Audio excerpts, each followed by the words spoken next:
네, 오늘 우리에게 주시는 하나님의 말씀 요한복음 4장 1절부터 9절까지 말씀입니다. 오늘 우리에게 주시는 하나님의 말씀 요한복음 4장 1절부터 9절까지 신약 147쪽입니다. 우리 한 목소리로 함께 읽겠습니다. 예수께서 제자를 삼고 세례를 베푸시는 것이 요한보다 많다 하는 말을 바리새인들이 들은 줄을 주께서 아신지라. 예수께서 친히 세례를 베푸신 것이 아니요 제자들이 베푼 것이라. 유대를 떠나사 다시 갈릴리로 가실새 사마리아를 통과하여야 하겠는지라. 사마리아에 있는 수가라는 동네에 이르시니 야곱이 그 아들 요셉에게 준 땅이 가깝고 거기 또 야곱의 우물이 있더라. 예수께서 길 가시다가 피곤하여 우물 곁에 그대로 앉으시니 때가 6시쯤 되었더라. 사마리아 여자 한 사람이 물을 기르러 왔음에 예수께서 물을 좀 달라 하시니 이는 제자들이 먹을 것을 사러 그 동네에 들어갔음이러라.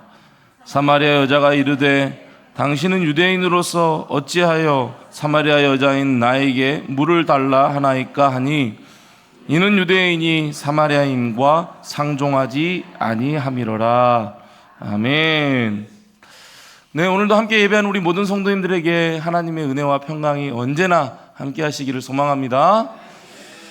네, 1813년도에 출판된 제인 오스틴의 고전 오만과 편견, 이 책을 이제 2005년에 영화로 이렇게 만들었습니다. 오만과 편견이라는 영화로 제작하였는데 이 영화에서 나온 대사가 하나가 있습니다. 읽어드리겠습니다.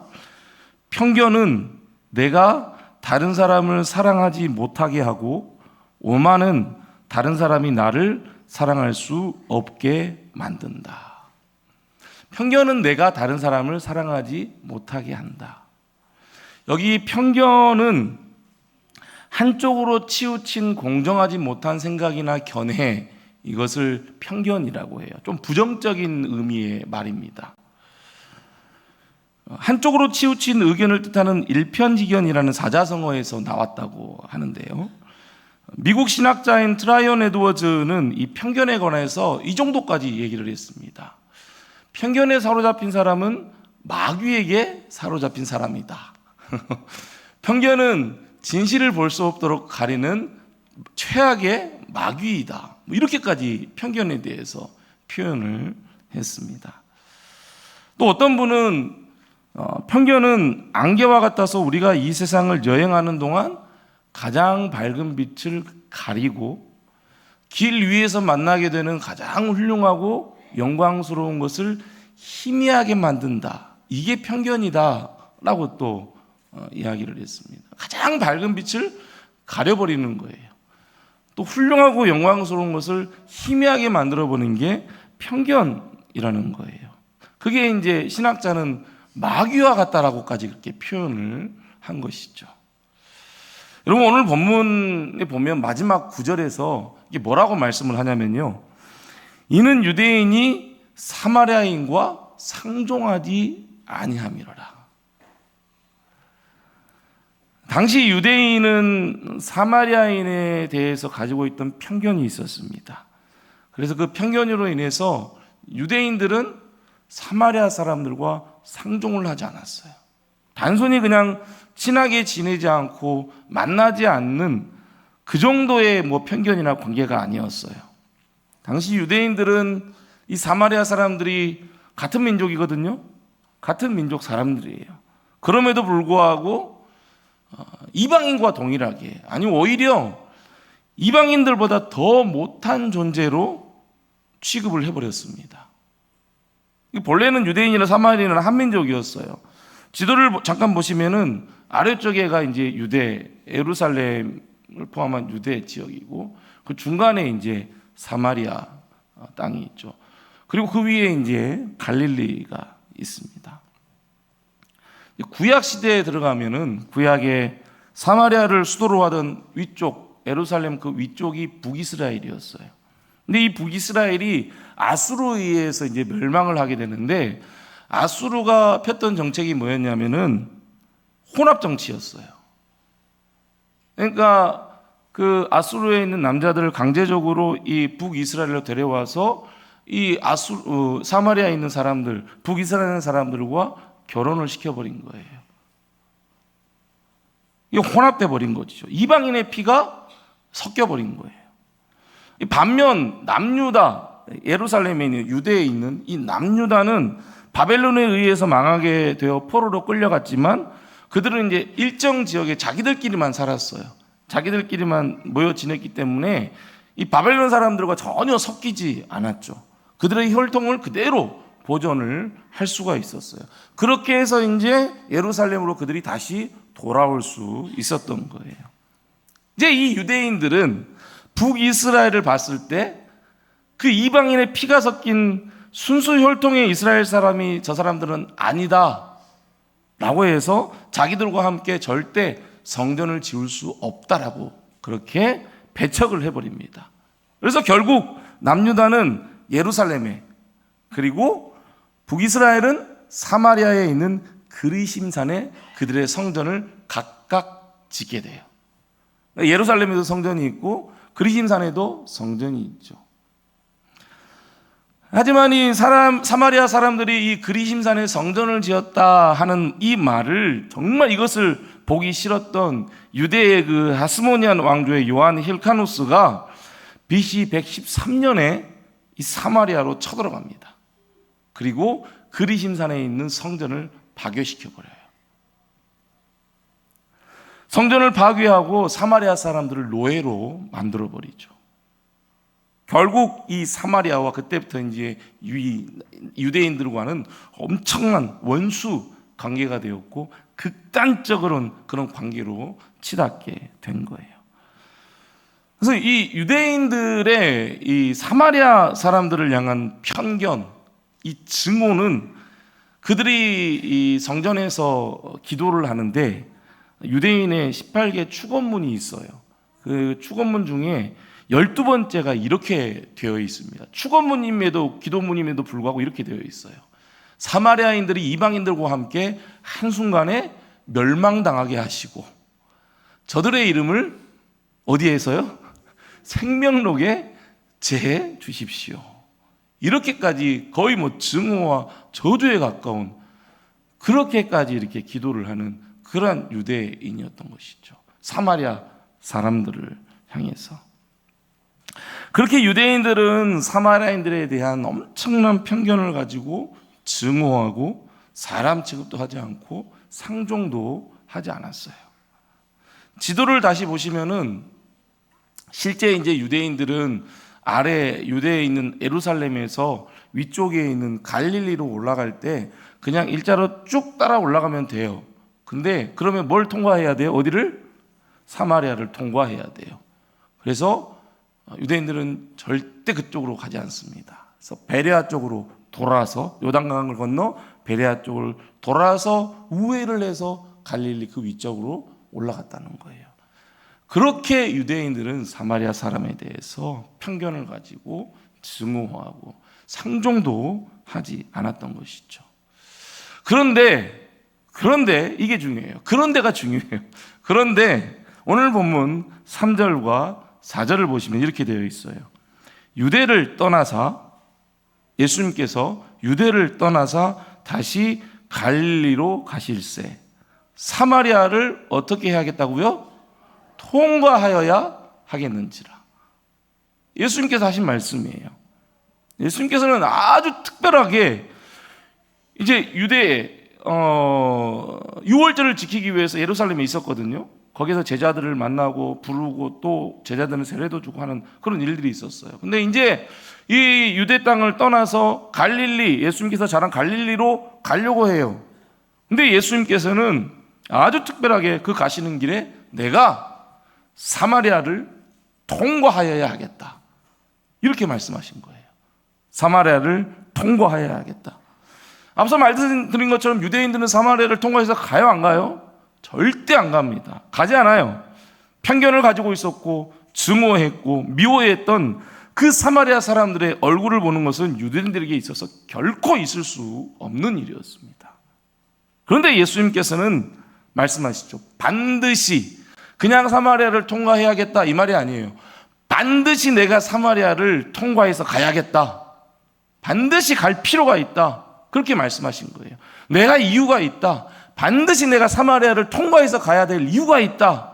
아주 강하게 예수님께서 말씀하신 거예요. 그렇게 이제 예수님께서 사마리아를 통과하던 중에 수가라는 한 동네에 이르게 되죠. 거기에는 야곱이 그 아들에게 요셉에게 준 땅이 있었고 그 땅에는 야곱의 우물이 있었습니다. 예수님께서는 좀 먼 거리를 걸으셨기 때문에 피곤하셨죠. 그래서 잠시 쉬기 위해서 그 우물 곁에 앉으십니다. 6절에 보면 그때가 6시쯤 되었더라 이렇게 기록을 하고 있죠. 유대인들에게서 6시라고 하면 우리는 몇 시 정도냐면은 낮 12시예요. 이제 곧 16분 되면 12시가 되는데 12시예요. 정오 12시. 한참 볕이 따가울 때입니다. 정말 따가울 때예요. 그래서 예수님께서는 그 한낮의 더위를 피하기 위해서 우물가에 잠시 쉬셨고 제자들은 이제 먹을 것을 구하기 위해서 동네로 들어가게 되죠. 그래서 낮 12시에는 볕이 너무 뜨겁기 때문에 사람들이 움직이질 않았어요. 거의 사람이 없었어요. 이제 특별히 이 우물에 와가지고 물을 기르러 오는 사람은 찾을 수가 없었어요. 그런데 그때 아무도 없을 것이라고 생각하고 물을 기르러 온 한 여인이 있었습니다. 물을 기르러 온 한 여자가 있었어요. 여자가 등장합니다. 이 유대인이 사마리아에 들어갈 일도 없지만 만약 들어갔더라도 사마리아 사람을 만약에 만나게 되면 곁에 오게 되면 당장에 피해버립니다. 다른 곳으로 가버리는 게 일반적이었어요. 그런데 예수님께서는 물을 기르러 온 그 여자에게 먼저 말을 건넵니다. 물을 좀 달라. 먼저 말을 건네요. 물을 좀 달라. 먼저 사마리아 여자에게 예수님께서 말을 건넨 거예요. 여러분, 유대인들의 첫 번째 편견이 뭐라 그랬어요? 사마리아를 향한 첫 번째 편견이 이 사마리아 사람들은 이방인의 피가 섞였기 때문에 순수혈통 이스라엘 사람들이 아니다. 그러면서 그들을 이제 사람 취급도 하지 않고 상종도 하지 않았어요. 그게 첫 번째 편견이었어요. 두 번째 편견이 뭐냐면 이 상황에 등장해요. 당시 유대인 남성들은 이제 일반적으로 여성들과의 공개적인 접촉을 많이 피했다고 합니다. 만약 이 랍비들에게 있어서 공적인 자리에서 만약 이 여자와 이야기하는 것들이 발각이 되잖아요. 그러면은 그 랍비라는 명성에 있어서 아주 치명적인 상처를 입게 된다고 해요. 그래서 유대인들은 이 공개적인 장소에서는 심지어 아내와도 이렇게 대화를 하지 않는다는 거예요. 뭐냐면은 그만큼 그 당시에는 지금은 아니죠. 그 당시에는 여자에 대한 편견이 있었어요. 무시하는 편견이 있었어요. 어린이나 과부나 가난한 사람들이나 종들이나 이러한 사람들의 편견이 있었는데 여자에 대한 편견도 그 당시엔 유대인들에게 있었던 거예요. 그게 자리 잡고 있었어요. 그런데 예수님께서는 자신에게 다가오는 유대인들이 가지고 있는 두 가지 편견이죠. 사마리아 사람, 그리고 그 사람은 누구예요? 여자예요. 여자인 두 가지 편견을 모두 가지고 있는 무엇이라고 표현하냐면은 사마리아 여자라고 표현하죠. 사마리아 여자. 그 사마리아 여자를 예수님께서는 피하지도 않고 먼저 말을 건네신 거예요. 먼저 말을 건네신 거예요. 편견을 완전히 깨버리신 거죠. 예수님의 행보는 완전히 유대인들의 편견을 완전히 깨어버린 거예요. 사마리아 여자는 깜짝 놀랐을 수도 있고 어리둥절했을 수도 있고 어이가 없을 수도 있었겠죠. 그래서 9절에 이 사마리아 여자는 예수님께 이렇게 되묻습니다. 당신은 유대인으로서 어찌하여 지금 사마리아인 여자인 나에게 물을 달라 합니까? 물을 좀 달라는 말에 그냥 뭐 알아서 떠드세요. 아니면은 그냥 물을 그냥 떠주고 말든지 그냥 못 본 채 할 수도 있어요. 그런데 지금 이 상황이 도대체 이 사마리아 여자는 이해가 되지 않는 거예요. 도대체 유대인인 당신이 여기는 왜 왔고 사마리아는 왜 왔고 어떻게 지금 내가 여자인 것을 알매도 불구하고 나한테 먼저 말을 걸면서 물을 달라고 이렇게 말할 수 있습니까? 유대인들은 우리와 상종도 하지 않는 것 당신은 모르십니까? 이렇게 지금 너무나 의아해하면서 당황하면서 그렇게 묻고 있는 거예요. 이 여인이 말한 것처럼 그렇게 유대인들은 사마리아 사람들에 대해서 상종도 하지 않았고 여자들과는 공개적으로 말도 하지 않은 편견, 이 편견을 가지고 있었습니다. 그리고 이 여인에 대한 또 다른 또 편견이 있었어요. 세 번째 편견이에요. 또 다른 편견이 있었어요. 수가라는 같은 동네 사람들이 가지고 있는 편견이에요. 15절에 보면 예수님께서는 이 여자에게 너 남편을 좀 불러와봐 라고 이렇게 말씀하시죠. 그런데 여자는 뭐라고 얘기하냐면은 남편이 없습니다 라고 대답을 해요. 진짜 남편이 없는 것인가? 그건 아니에요. 17절 18절에 예수님께서 이렇게 말씀하세요. 내가 남편이 없다는 말이 옳도다. 너에게 남편 5이 있었고 지금 있는 자도 내 남편이 아니니 내 말이 참되도다. 이렇게 말씀하세요. 여러분, 한 여자가 남편이 5이에요. 그리고 지금도 어떤 남자와 같이 살아요. 여러분, 지금 생각해도 여러분 용납이 좀 돼요? 생각해 보세요. 남편이 과거에 5명이나 돼요. 근데 지금도 살아요. 남자랑 사는데 진짜 남편이 아니에요. 지금 생각해도 지금 상황에서도 이해가 되지 않죠. 지금 상황에서도 편견을 갖고 볼 수밖에 없어요. 왜 이렇게 남편이 많이 바뀐 거야? 좀 이상한 거 아니야? 이런 마음으로 겉으로는 말을 못해도 속으로는 그러한 편견을 가질 수밖에 없는 여인의 상황인 것이죠. 그래서 이 사마리아 여자는 낮 12시에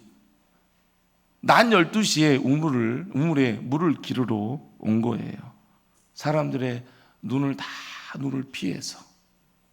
자기가 오면 사람들이 옆에 있으면 수근수근 다 피하고 도망가고 하니까 같은 동네 사람들도 이 사마리아 여자에 대한 그 편견으로 그렇게 이 여자를 무시하고 조롱하고 지금으로 말하면 왕따시키고 그런 일들이 있었던 거죠.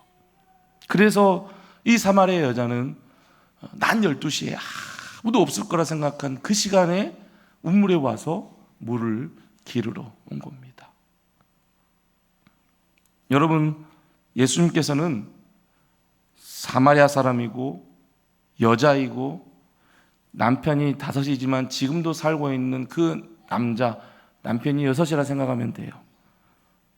남편이 6인 그 여자.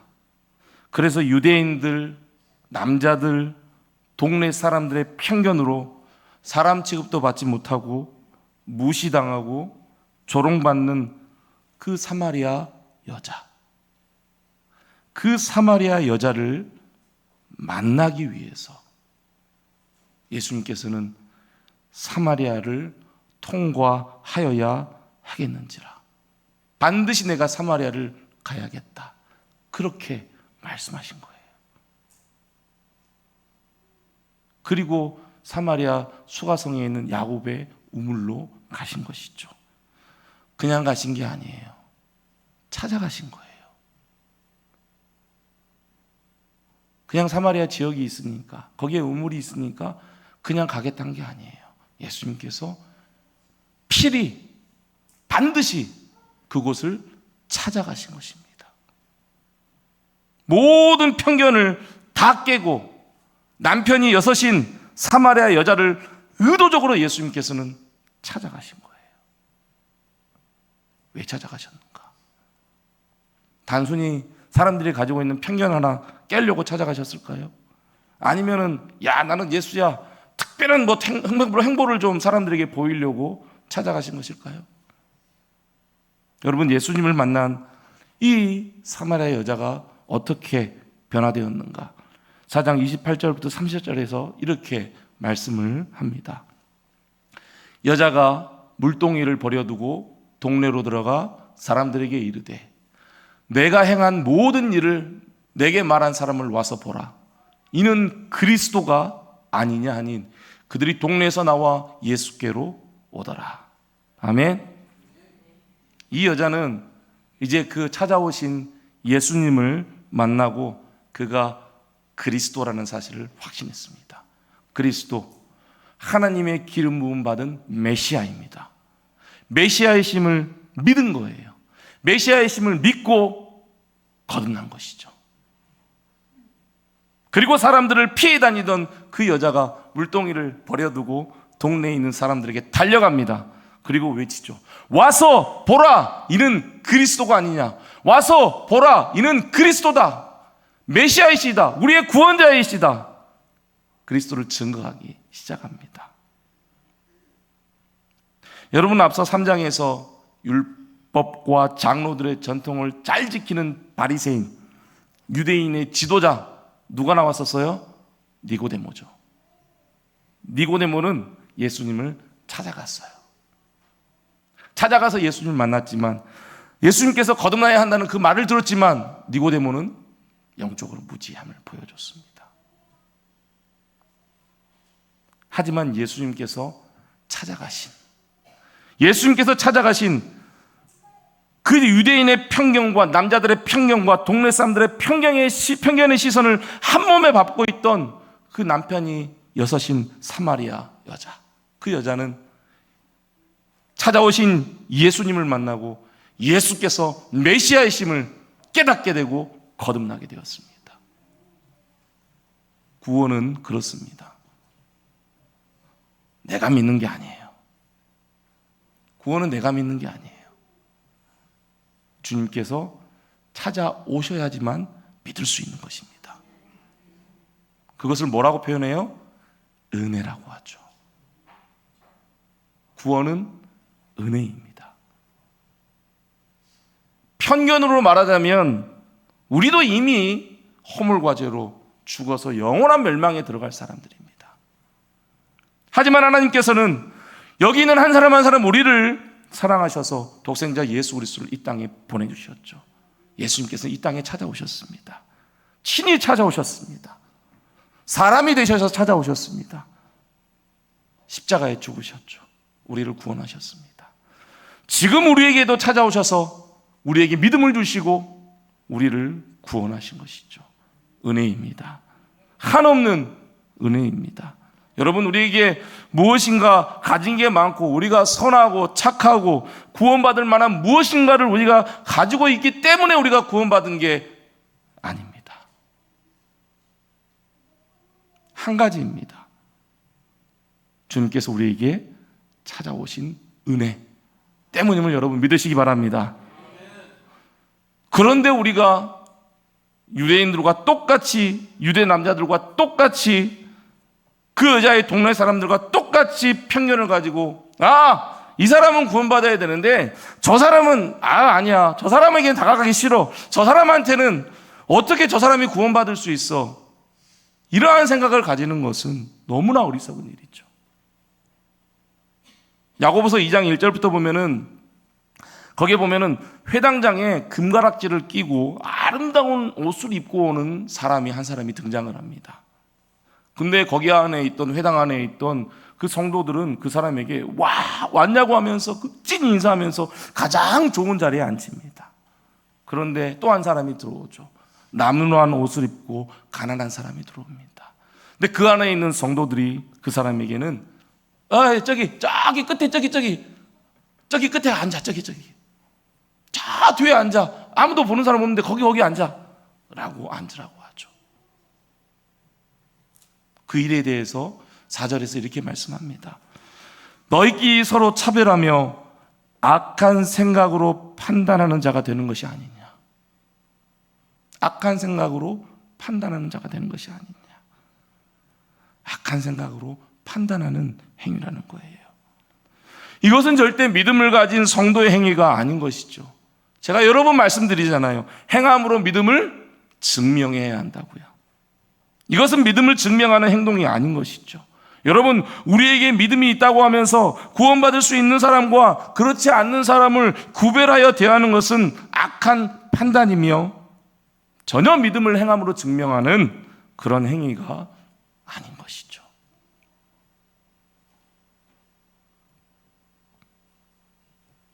마지막으로 제가 한 가지 이야기를 좀 들려드리겠습니다. 여러분, 지존파 기억하시죠? 꽤 오래됐지만 지존파, 도저히 용서하기 힘든 범죄를 저지른 이들이잖아요. 이들에게 이제 복음을 전한 서울 사랑의 교회 전도파수꾼 이재명 집사님께서 쓴 글이 있습니다. 읽어드리겠습니다. 공교롭게도 똑같아요, 이름이. 이재명 집사님입니다. 지금은 모르겠어요. 이제 좀 시간이 지나기 때문에 권사님이 됐는지 모르겠는데, 아니면 뭐 안수 집사님이 됐는지 모르겠는데요. 그 집사님이 쓴 글이에요. 1994년 9월 21일 9시 저녁 뉴스를 보기 위해 TV를 켜는 순간 지존파 악당놈들의 현장 검증 과정을 그대로 반영하는 것이 아닌가. 놈들이 살기 등등한 눈빛으로 바라보며 한 악당은 압구정동의 야타족을 못 죽여서 한이다 라고 발악을 한다. 산 사람을 곡괭이로 찍어 죽이고 사람의 각을 떼어 화장을 하고 인육을 먹은 것을 자랑하며 또 한 놈은 어머니를 못 죽인 것이 한이란다. 나는 분노가 치밀어 올라 어떤 똥물에 튀겨 죽여도 시원치 않을 놈들. 그분이 쓴 거예요. 제가 한 거 아니에요. 저것들의 어미도 아들 낳았다고 미역국 먹었겠지. 중얼거리며 TV를 꺼버렸다. 지존이란 단어는 하나님을 공경하는 명칭인데 TV와 신문들은 그것도 모르고 지존파 하며 온 국민들을 더욱 불안하게 난리법석을 떨며 왜 저 야단들인가. 말세야 말세라고 탄식을 했다. 이튿날 새벽 기도를 하고 돌아오는데 문득 26년 전의 악몽이 떠올랐으며 그때 전도한 사형수의 얼굴이 기억났다. 나는 스스로 놀라며 이게 무슨 까닭인가. 완전히 잊혀졌던 옛일이 생각이 나다니 이상도하다. 그놈들도 구원의 대상이 된단 말인가? 그놈들도 구원의 대상이 된단 말인가? 아니야. 그놈들은 안 돼. 자문자답을 하는데 연이어 예수님 옆에서 마지막 순간에 구원받은 한 강도가 생각났다. 그래, 인간들은 모두 구원의 대상이야. 사람들에게 욕을 먹더라도 악마의 하수인 사단의 꼭두각시 저놈들은 전도하자 결심하고 기도했다. 그런 결심을 한 후에 저는 이렇게 기도했습니다. 하나님 아버지의 거룩한 이름을 도용하여 지존파란 범죄 조직을 만들어 많은 사람을 무참히 죽이고도 더 못 죽여 한이라고 악을 쓰며 저를 낳은 어미를 못 죽인 것이 한이다라고 발악하는 저 악한 놈들을 주님께서 저에게 전도할 마음을 주시니 우리 교회의 소명으로 생각하며 전도하겠습니다. 결국 지존파 6명은 모두 사형을 당했습니다. 모두 집사님 한 분의 편견을 깨고 그들은 모두 복음을 받아들였습니다. 그리고 예수 그리스도를 믿었습니다. 이후에 이제 지존파 6명 중 김현양과 강동훈이 이 집사님에게 보낸 편지 내용이 있습니다. 잠깐 읽어드리겠습니다. 그 6명 중에 2명이 쓴 편지 내용이에요. 하나님의 사랑은 너무 크고 넓고 깊어 아무리 퍼내어도 마르지 않는 샘물과 같습니다. 예수님을 영접한 감옥은 저에게는 천국입니다. 또 한 분이 이렇게 썼어요. 예수님은 나의 죄를 대신하여 십자가에 죽으심으로 나의 죄를 사하여 주시고 구원하여 주셨습니다. 사랑을 받기만 할 수는 없잖아요. 이 선생님이 넣어주신 방한복을 몸이 약한 분에게 주었습니다. 변화된 이들이 이 집사님에게 보낸 편지 내용입니다. 이들이 저지른 그 극악무도한 범죄에 대해서는 우리가 판단할 일은 아니죠. 우리가 판단할 일은 아닙니다. 하나님께서 판단하실 것입니다. 하지만 이재명 집사님은 모든 이들이 가지고 있던, 심지어 우리도 편견을 가지고 있죠. 사실 이제 이 편지 안에는, 이 글 안에는 오카노 목사님에 대한 내용도 들어 있어요. 목사님에게 이제 그분이 가서 이렇게 전도하겠습니다 하니까 목사님이 엄청 화를 내시면서 가지 말라고. 근데 이제 이들이 구원받고 이러한 내용을 보면서 목사님이 슬피 울면서 나는 이 집사님보다 못합니다. 그렇게 공개적으로 고백했다고 해요. 여러분, 모든 이들이 가지고 있던 그 편견을 깨고 복음을 전하기 위해서 이 집사님은 그들에게 찾아간 것입니다. 여러분, 이 땅에 구원이 필요치 않는 사람은 아무도 없습니다. 아무도 없습니다. 하나님께서는 우리 같은, 나 같은 죄인도 찾아오셔서 구원하셨습니다. 어느 누구든 편견의 시선으로 바라보지 마시고 모든 이들에게 예수님께서 찾아가신 것처럼 찾아가서 복음을 전하여 구원의 길로 인도하는 우리 교회, 또 모든 성도님 되시기를 주님의 이름으로 축복합니다.